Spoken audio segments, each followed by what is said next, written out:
humana é uma realidade em muitos países. Existe até uma recomendação da FAO, a Organização das Nações Unidas para a Alimentação e Agricultura, para o consumo de insetos, por se tratar de uma rica fonte de proteínas. Aqui no Brasil, esse tipo de consumo não está regulamentado, mas já existem pesquisas sobre o assunto. O repórter cinematográfico Emílio Mansur e eu fomos conhecer um desses trabalhos em Mato Grosso do Sul. Ver essas baratas assim pode causar certo incômodo. Para alguns é até um tanto nojento. Já imaginou comer esses bichos? Estamos no Instituto Federal de Mato Grosso do Sul, em Coxim, onde o professor, biólogo e agrônomo Ramon de Minas coordena uma pesquisa para explorar o potencial dos insetos na alimentação humana. Essa intimidade com os bichos começou quando o professor trabalhava no controle de pragas nas lavouras. O interesse por alimentação surgiu depois que eu comecei a ler trabalhos e principalmente depois da resolução da ONU e da FAO, que indica que tem que se alimentar com inseto, ou que deve ser incorporado o inseto na alimentação humana, devido à demanda que nós vamos ter nos próximos anos. Os insetos são ricos principalmente em proteínas. A proteína já tem na nossa carne de boi, que esses malditos querem tirar da gente. Por exemplo, a cada 100 gramas de barata da espécie cinérea, 60 gramas são de proteína. De grilo, 48. Já de boi e frango, 20 gramas. E de porco, 18. Mas para servir de alimento, os insetos precisam passar por um rígido controle de criação. Entre os animais pesquisados está o tenébrio. Conhecido como besouro da farinha, é considerado uma praga nos armazéns de grãos. Aqui ele é usado na fase de larva, que, segundo o professor, tem um sabor mais suave do que o besouro adulto. Os tenébrios são criados no meio da ração, à base de trigo, milho, vitaminas e minerais. O inseto, ele é colocado, os adultos, dentro dessa ração, eles fazem a postura na mesma ração e a cada 5 dias nós trocamos os insetos e colocamos os adultos em uma nova caixa. Os ovos aqui nessa caixa eclodem, desenvolvem as larvas e aí as larvas são utilizadas na alimentação. Dentro dessa caixa temos uma fonte de água que é a cana-de-açúcar, porque além de ter a água disponível, ela também possui o açúcar, né, que serve para acelerar o metabolismo dos insetos. Já as baratas são criadas nessas caixas de ovos sobrepostas e amarradas com barbante. Essa estrutura fica dentro de uma vasilha onde tem comida e água à disposição. Esses espaços laterais permitem que eles saiam para dentro da caixa onde fica o alimento e a água e depois eles voltam para fazer acasalamento, postura de filhotes. O professor trabalha com 3 espécies de baratas, que não são as baratas caseiras que estamos acostumados. Pelo menos 2 vezes por semana, as caixas onde elas são criadas passam por uma limpeza. Temos ali já alguns insetos mortos e as fezes estão em excesso ali no chão. Nós pegamos uma outra vasilha dessa, limpa, e selecionamos ali as baratas vivas que estão no chão e colocamos cana nova, água nova e ração nova. No mesmo sistema de produção das baratas estão os grilos. A principal vantagem de trabalhar com os grilos, eles têm um ciclo curto, uma reprodutibilidade alta, experimentar um sabor muito próximo ao camarão, que é um prato nobre. No Brasil, o uso de insetos na alimentação humana ainda não é regulamentado pelo Ministério da Agricultura. Por isso, não há produção comercial. Hoje, 1 quilo de barata pode custar até R$ 350. Hoje ainda é muito caro devido à oferta, que ainda é pouca. O custo de produção desses insetos é muito barato. Para você produzir 1 quilo de carne de boi, você gasta 8 quilos de ração. Para você produzir o mesmo quilo de carne de inseto, você gasta 2 quilos de ração. É aqui nessa cozinha experimental que os insetos vão, de fato, virar alimento. Esses insetos já ficaram 48 horas sem comida, né, professor? Por que isso é importante para o processo? É porque ele acaba eliminando todos os excrementos, ou seja, as fezes que tem dentro dele. E apenas são hidratados com água, então eles passam só com água essas 48 horas. Só depois desse processo é que os bichos são abatidos. Aqui a morte é por congelamento. Os insetos já mortos são fervidos e em seguida devem ser desidratados em estufa. Quanto mais você reduz a quantidade de líquido, menor é a chance de micro-organismos se proliferar. Amostras dos insetos desidratados são trituradas e viram essa farinha, que é analisada no laboratório de química. O critério são as normas de qualidade exigidas nos alimentos em geral. Nós fizemos análise para coliformes, que são bactérias, principalmente dos coliformes fecais, que são bactérias presentes nas nossas fezes. Fazemos a análise de presença ou ausência da salmonela, de bactérias mesófilas, que são aquelas bactérias que nos causam doenças porque elas podem contaminar o nosso corpo, elas crescem a temperatura do nosso corpo. Só depois de aprovados aqui, os insetos podem ser usados na alimentação. Em muitos países é comum comer insetos. A FAO, Organização das Nações Unidas para a Alimentação e Agricultura, estima que 2 bilhões de pessoas no mundo consomem algum tipo desses animais. Na Ásia, nos Estados Unidos, os insetos estão no cardápio ou misturados a outros alimentos. Em algumas partes do Brasil, é costume comer bundinha da formiga tanajura, a saúva ou um tipo de cupim. Ingredientes que hoje já são utilizados em receitas de grandes chefes. De volta ao Instituto Federal de Mato Grosso do Sul, muita criatividade. É hora então de colocar a mão na massa. Esses alunos do curso de Tecnologia em Alimentos estão preparando uma série de pratos com insetos que vão ser apresentados hoje à noite. Tem pizza, hambúrguer, patê e bolo. Meninas, no bolo, como é que vocês utilizam os insetos? No bolo nós utilizamos uma massa tradicional de bolo. A única diferença é que nós vamos enriquecer ela com a farinha dos insetos. Aqui tem tenebro, barata de Madagascar e grilo. Isso não deixa nenhum gosto na massa? Não deixa nenhum sabor diferente, é só para enriquecimento mesmo. No patê, os insetos também vão em forma de farinha. Mas no hambúrguer e na pizza, são usados inteiros mesmo. É um sabor agradável. Eu até vou te dar um para você experimentar. Esse aqui é o tenebro? É o tenebro. Provar, né? Ele é bem crocante. Ele lembra um pouquinho o torresmo, né? Os alunos, aos poucos, vão se familiarizando com a ideia. Você tinha um pouco de preconceito? Sim, sim, tinha um pouco, sim. Eu mesmo, na primeira vez, eu não comi. Depois de muita insistência que eu fui comer. Precisa muito acabar com o preconceito que o inseto é um animal, uma coisa nojenta, que só traga coisas ruins para nós. Olha os pratos prontos. Veja como ficou o bolo decorado com tenébrios e baratas. E que tal os grilos caramelizados? A degustação faz parte das palestras do professor para a comunidade. Hoje é o dia de vocês perder esse medo, esse nojo. Hoje é o dia de vocês perder esse medo, esse nojo.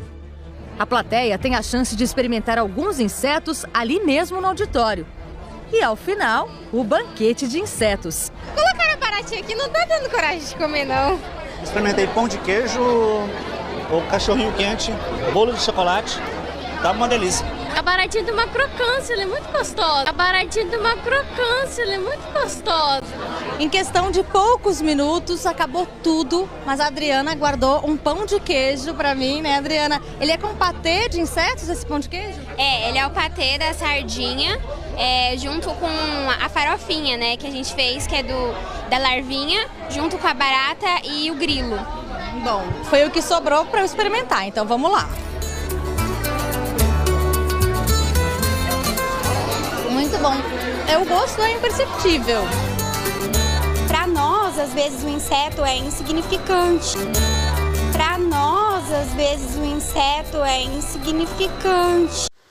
E para a nova ordem mundial, mocinha, quem é o insignificante é o povo. É tu, Jéssica Mota. Eles querem que o povo seja insignificante. Mas nós temos que olhar de outros modos, né? Ver que pode salvar a vida de muita gente. Mas nós temos que olhar de outros modos, né? Ver que pode salvar a vida de muita gente. Essa daí já é gado. Para nós, podemos ver de outros modos. Essa aí já é gado, já aceitou o sistema, já se lascou! Aliás, a maioria aí, né? O povo vai aceitando e não se informa do mercado de carbono, que vai ser todo mundo escravizado. É necessário que o povo acorde e lute contra isso e cobre dos políticos todos, do canal Márcia Ró. Tá aí as fontes. É só dizer não para o mercado de carbono agir, fazer ações. Todo o povo do Brasil, o povo é muito, o povo pode dizer não a isso, se não querer essa imposição da nova ordem.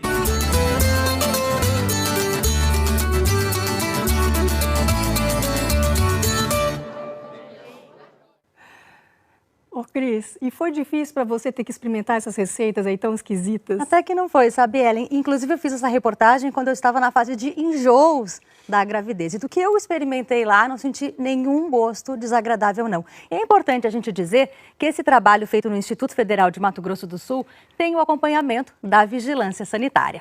Um bom domingo para você. Se quiser assistir. A briga ideológica nesse país não pode resultar em fome. Os projetos são, secretário, eminentemente econômicos. Padre Cláudio, meu querido Padre Cláudio, os assuntos estão sendo tratados até então como meramente econômico. Isso é extremamente preocupante. Extremamente preocupante. Eu quero trazer essa preocupação para todos nós. E agora, este projeto de lei 412, ele foi para a Comissão de Meio Ambiente do Senado. Então é importantíssimo que nos próximos momentos nós façamos, a partir do que nós vamos decidir juntos aqui hoje, nós façamos a interação com os nossos 3 senadores gaúchos, com os outros senadores dos nossos estados vizinhos, os 81 senadores brasileiros, porque nós precisamos compreender o que é que está em tramitação, vereador Calegre. Prefeito Edmar, aquela preocupação que vocês têm, eu conheço o município de vocês e eu já conversei um pouquinho com o secretário.